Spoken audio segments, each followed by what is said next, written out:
And we are back here on the GSMC Baseball Podcast, bringing you our fourth and final segment here today, which is going to be just recapping some news stories around the league, some stuff I want to talk about, and some stuff I thought was notable. So, first off, we have some news with the Mets. Tyler McGill has won their fifth spot in the rotation, and will be starting there on opening day. So, thoughts on this are it was not surprising at all. I think since Senga came down with that injury, Mets people and Mets fans have been looking at McGill as the guy to step up. Personally, in my opinion, I would have picked Jose Butto over him.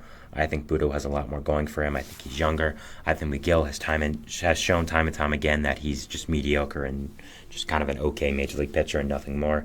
I think Butto could have potentially shown more than that, but overall, I don't think it was a huge misdirection by the Mets, so I don't think it was that bad of a decision, but that's who I would have picked. McGill is introducing a new pitch, kind of an American version of Kodai Senga's Ghost Fork, as he put it, so that's definitely been interesting to watch. So we'll see what happens with McGill as that fifth spot in the rotation. Since Senga did go down, as I said, I think he was the leader in the clubhouse for it, so not surprising. Jose Quintana as your ace right now, and McGill as your five. Not ideal for the Mets, but it is what it is. I mean, injuries always happen, especially pitching injuries, especially to your ace. So, not surprising here. Next, we have Matt McLain of the Reds having a shoulder injury, and he might not start at opening day. This would be not great for the Reds, in my opinion. It wouldn't be horrible because, again, it doesn't seem like it's that big of a deal. But he is their starting shortstop. He is one of the reasons I am so high in the Reds. He was so good last year. I think he's going to be continuing on that. I think he's a great player, and I think he's going to be a future all-star for the Reds and a future superstar as well. I'm really high in him, and I think not having him to start the season would really not be good for the Reds, and something I would not want to see if I'm a Reds fan. But again, it doesn't seem that would be that big of a deal. A shoulder injury, not something that's entirely a big deal for a shortstop, a guy who does hit, not pitch. So not something that the Reds should be calling the season's over for, but something to monitor and see what happens. Going off another Red story here, Brandon Williamson, he will be starting the season on the IL, also with a shoulder injury. Now, this is much more of a notable situation if I'm a Reds fan. Brandon Williamson having a shoulder injury, of course, he is a pitcher and a lefty one at that, so him having a shoulder injury is not good. Definitely not a positive for the Reds.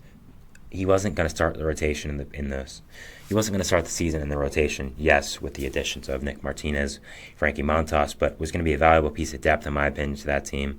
Guy who probably would have came out of the bullpen or started in AAA, thrown a lot of spot starts, been a really nice swing man for the Reds, a really valuable piece of that organization and that team, and for next year. So, not a great thing for the Reds, but overall, it can be they can overcome it. It's not the worst thing to happen, so just hopefully the Brandon Williamson injury and the Matt McLain injury they figure themselves out and they aren't too negative to the Reds going into the season. Again, I don't think either should be that big of a deal, but overall, you're just hoping that everything turns out well. And again, Matt McLain is one of the big reasons I am so high on the Reds, why I had them as a top 5 team in the NL, why I had them winning the NL Central. So as an avid Reds supporter, I very much hope that this season will go well for them, and I hope both these players come back from their injury. Asa Lacy is undergoing Tommy John surgery and will miss at least all of 2024 and most of 2025. Asa Lacy was a former top prospect with the Royals, a guy who was picked very high and has just not performed well since coming out from the draft. Has shown some flashes here and there with the Royals organization, but overall has been a pretty big bust. This Tommy John surgery is just another one of that. I think he won't be on the Royals for much longer in his career. This is a guy I was really high on as a prospect a few years ago, was really high on coming out of the draft, and it just simply has not worked out. Things happen like that, not much else to say there, but it's really all I can say as a Royals fans. So, hasn't worked out, unfortunately, just hasn't performed well since being a top draft pick. These things happen. It's really unfortunate for the Royals. I thought he was a guy that had a lot of potential going into his career. So, unfortunate, but maybe the Tommy John will be the one thing that helps him. I think with a lot of pitchers it kind of resets their arm, gives them a lot of time to rest, figure out what they're going to do, how they're going to come back, how they're going to attack the rehab. So it could be a positive. I don't really think it will be, but again, crazier things have happened with baseball, and a lot of players have had Tommy John turn into a positive for them. So I think looking at pitchers nowadays, Tommy John is just a thing that's going to happen at some point.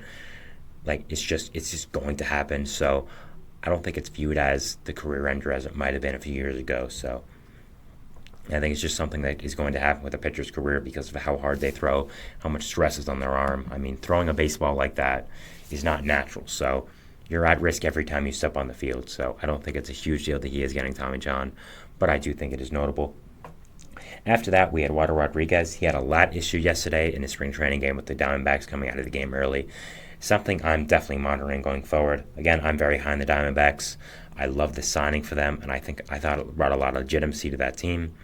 So I'm really hoping that it isn't a big deal and he is going to be fine. He should be fine. I think we would have heard by now if he wasn't going to be fine. So I think it's not a huge deal for the Diamondbacks, but again, something you want to just keep in mind and watch and see what happens as the season goes on.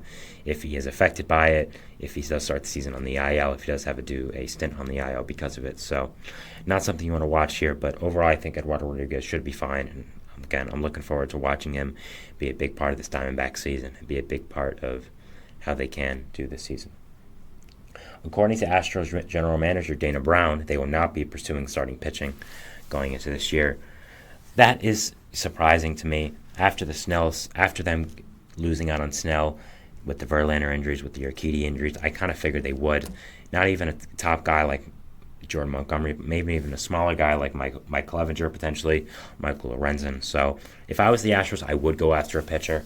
I do like their depth I talked about before. I think J.P. France, Hunter Brown are guys who can make really quality starts. Hunter Brown himself being in the rotation, no matter what, of course. But I think with Verlander and Urquidy, you don't know what's going to happen.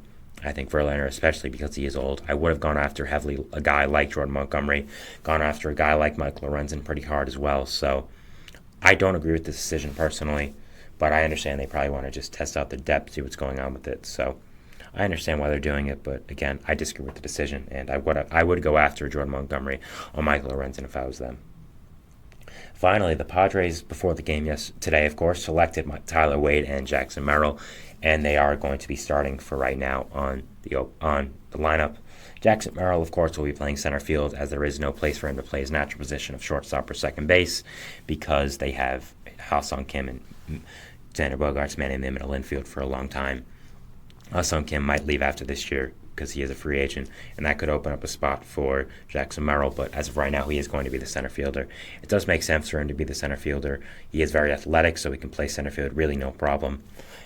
You don't have a spot for him, but you still want to get him involved in the lineup because he is such a great player. He is such a great young talent, so it's understandable why they played him in center field, and I agree with it, and I think it was a good decision by them. So overall, good decision, and I'm excited to see how he does play. I think he can perform really, really well, and I'm honestly really, really excited seeing what he can do this season. After that, we have Tyler Wade, who is probably going to be the starting third baseman for a little while now. Usually he will be a bench bat, but Manny Machado is nursing an injury, so he is playing DH as of right now. So Tyler Wade should get some action there. He did start in the first game. Brings some nice defensive versatility there.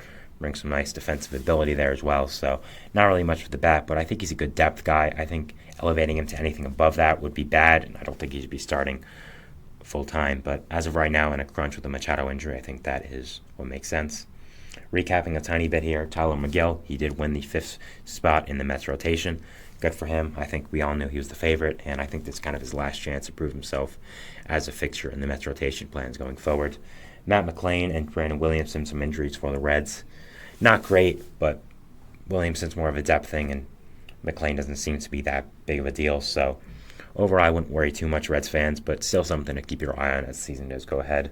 Asa Lacy having Tommy John, again, just hasn't worked out as a Kansas City Royal, as a guy in the major league. So it's not great, but what are you going to do about it? Eduardo Rodriguez, something else I'm watching, seeing if that lat issue does come up again, flare up again, see if it does affect him going into the season. So is a big part of the Diamondback season this year, big part of what they are going to do in their NL pennant defense. So something I'm watching. Astros, not a great decision in my opinion, not to produce starting pitching, but it is their decision. And talking about Jackson Merrill and Tyler Wade. being selected by the Padres. So that is it for our show today. Thank you so much for watching. It is really appreciated. Again, follow us anywhere you can see content and updates. Twitter, Instagram, Facebook, TikTok, all that stuff. So again, anywhere you can get content and updates. Thank you so much for watching. Your support means so much to us. Have a great day, and we'll see you at Baseball Threads tomorrow. Goodbye.